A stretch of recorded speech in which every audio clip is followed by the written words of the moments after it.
Hello everyone. Today we shall discuss Charlotte Bronte's Jane Eyre, a novel which was published during the Victorian era in 1847. It was the time when women had almost a negligible role in society, and today we shall see how Bronte's novel holds rebellion against the societal constraints. So let's now start. We shall first begin with the Victorian society and gender roles. During the Victorian age, a woman was expected to be submissive, primarily confined to the domestic sphere. She was allowed to do only certain restricted works, and a Victorian woman, and I quote, would be stoical, motherly, submissive, and chaste. About the legalized law for a married woman, I again quote from the book Road to Divorce, England 1530 to 1987, published in 1990, and I quote, a married woman was the nearest approximation in a free society to a slave. The latter could use her sexually as and when he wished and bet her or conflict her to disobedience to any orders. Unquote. Here I would also like to quote Alfred Tennyson's poem The Princess, which is an appropriate example to demonstrate the condition of women in the Victorian age. And I quote, man for the field and woman for the hearth, man for the sword and for the needle she, man with the head and woman with the heart, man to command and woman to obey. Unquote. The last line here, man to command and woman to obey, of course emphasizes man as the master authorized to command the woman. The discriminatory attitude towards women becomes evident with the fact that though the writing profession was open to women since the 1840s, yet many women writers, such as George Eliot and the Bronte sisters, had to use pseudonyms in order to get their works published. Let's now see the 19th century English novel, which often explored rigid gender roles reflecting the social norms of the times, and women's role were largely limited to domesticity, marriage, and subservience to men. However, some authors such as Jane Austen, Elizabeth Gaskell, and Charlotte Bronte, etc., questioned the prevailing attitudes of the society towards women. To quote from the novel Persuasion, written by Jane Austen in 1817, and I quote, I hate to hear you talk about all women as if they were fine ladies instead of rational creatures. None of us want to be in calm waters all of our lives. Unquote. This is a strong quotation from the novel which shows Jane Austen's voice and how she asserts for the women's rights.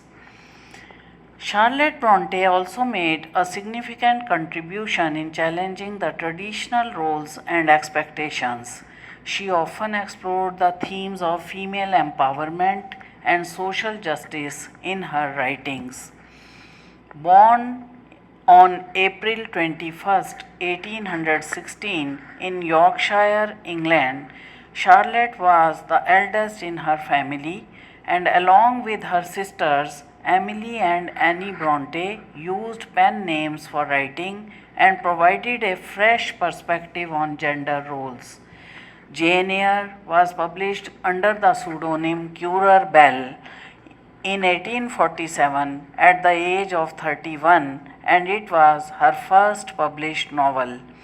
Jane Eyre raises question about the defined gender roles in society at a time when women were considered as charming angels who were ideally both decorative and useful. Charlotte strongly asserts, and I again quote, women are supposed to be very calm generally, but women feel just as men feel. They need exercise for their faculties and a field for their efforts as much as their brothers do. And again, it is thoughtless to condemn women or laugh at them if they seek to do more or learn more than custom has pronounced necessary for their sex. Unquote. These are the lines from the novel Jane Eyre on page number 95, and show these lines show her rebellion against the society which expected so many things from a woman all through her life. Now let's discuss the key features of the novel. The novel is a Bildungsroman as it presents the moral and psychological growth of the protagonist from youth to adulthood. Rejecting the concept of a beautiful heroine in the Victorian age, Bronte chooses a plain, simple looking girl as the heroine, which reveals her strong assertion to break the conventional boundaries and step into the world that gives more importance to virtue than sex. Jane evolves with time and carves her path amid adversities and challenges from Gateshead to Moor House.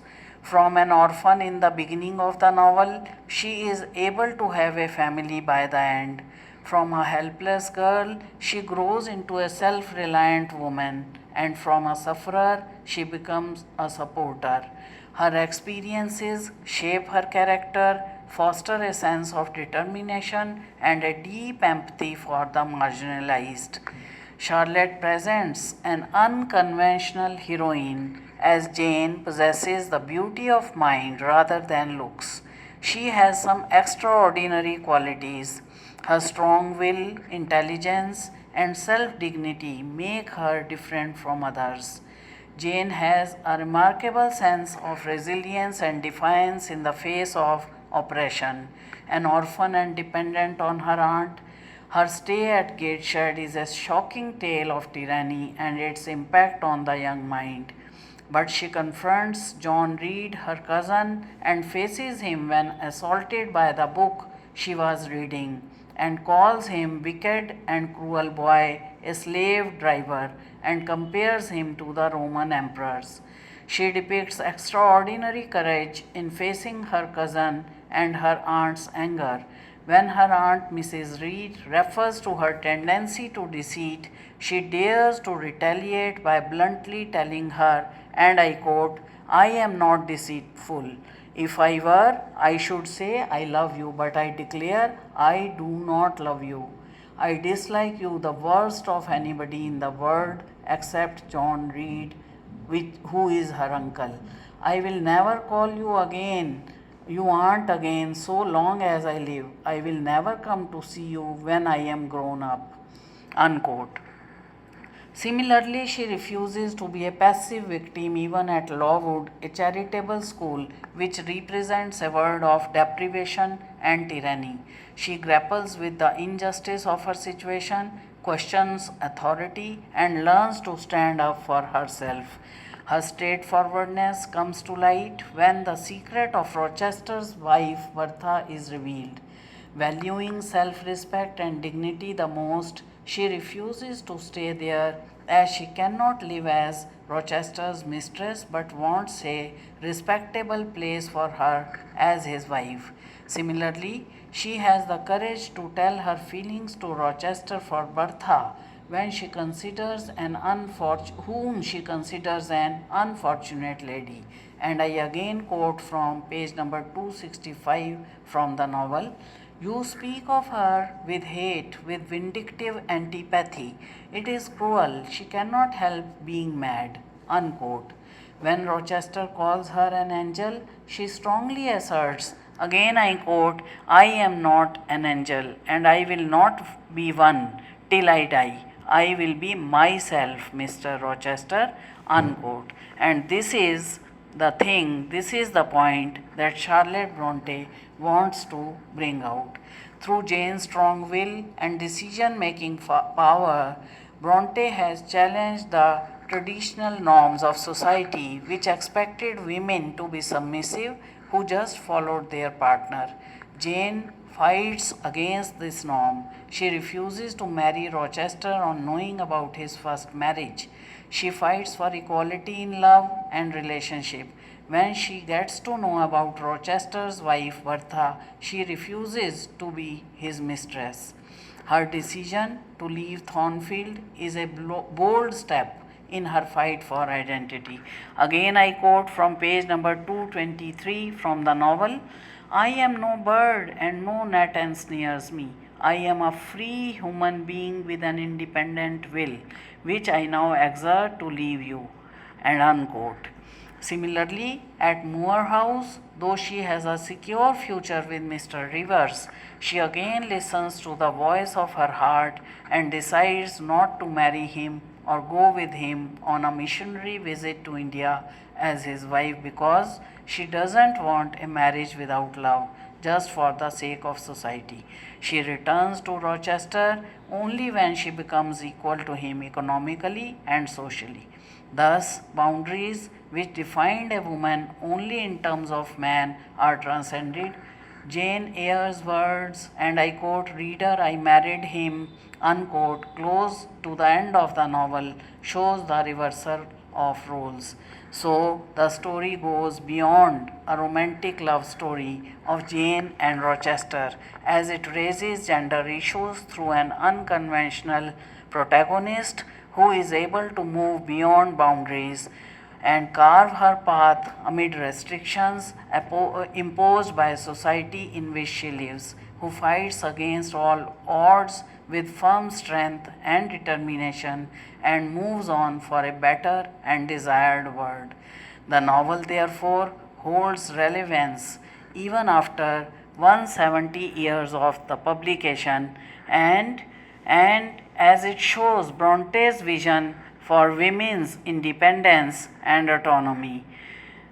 So, this was all for today, and thank you again, once again, for watching this video. Thank you very much.